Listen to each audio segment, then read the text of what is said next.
नमस्कार, मी सायली दरक राठी आणि जीवन भरभरून जगायचं आहे मध्ये तुमचं स्वागत आहे। आजच्या गोष्टीला डायरेक्ट सुरुवात करूया। तर बऱ्याच दिवसांपासून काय झालेलं, माझी एक सँडल तुटली होती आणि ती माझी खूप फेवरेट सँडल होती।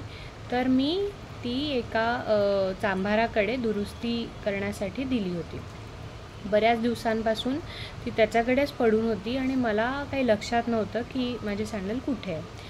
तर एकदा दोनदा काही समारंभांसाठी मला ती हवी होती आणि ती तेव्हा नव्हती, त्यामुळे मी खूप चिडचिड केली, धुसफूस केली।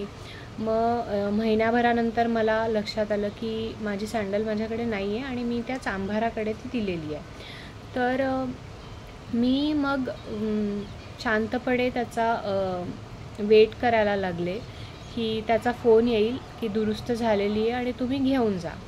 तर त्याचा महिना झाला, 1.5 महिना झाला, फोनच आला नाही।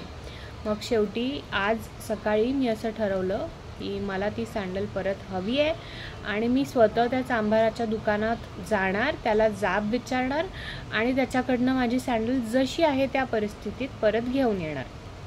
अशा चिडचिड्या अवस्थेत मी निघाले होते आणि त्याच्या दुकानापाशी थांबले।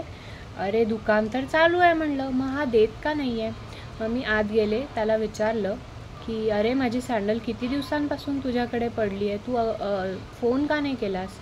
त्याने शांतपणे म्हणलं की माझ्याकडे तुमचा मोबाईल नंबर नव्हता। माझी अशी ट्यूबलाईट पेटली की माझ्याकडे त्याचा फोन नंबर होता, त्याच्याकडे माझा फोन नंबर नव्हता।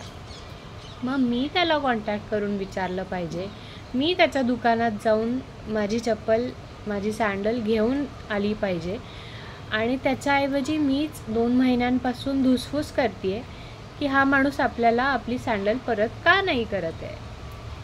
मी म्हणलं अरे ही तर आपली चूक झाली आहे आणि आपल्या चुकीमुळे आपण स्वतःच चिडचिड करतो आहे, स्वतःची नासधूस करून घेतो आहे। तर मग मी त्याला सॉरी म्हणलं आणि मग त्याच्याकडनं माझी सँडल परत घेऊन आले।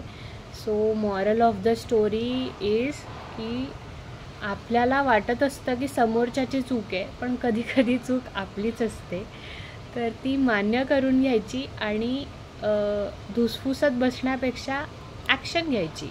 ॲक्शन घेतली म्हणून मला कळलं की ती सँडल त्याच्याकडे आहे, पण ती माझ्याच चुकीमुळे आहे। तर अशी ही मॉरल ऑफ द स्टोरी। तुम्हाला कशी वाटते कमेंट्समध्ये सांगा आणि जीवन भरभरून जगा, धुसफुसत जगू नका, एवढंच माझं म्हणणं आहे। Bye bye.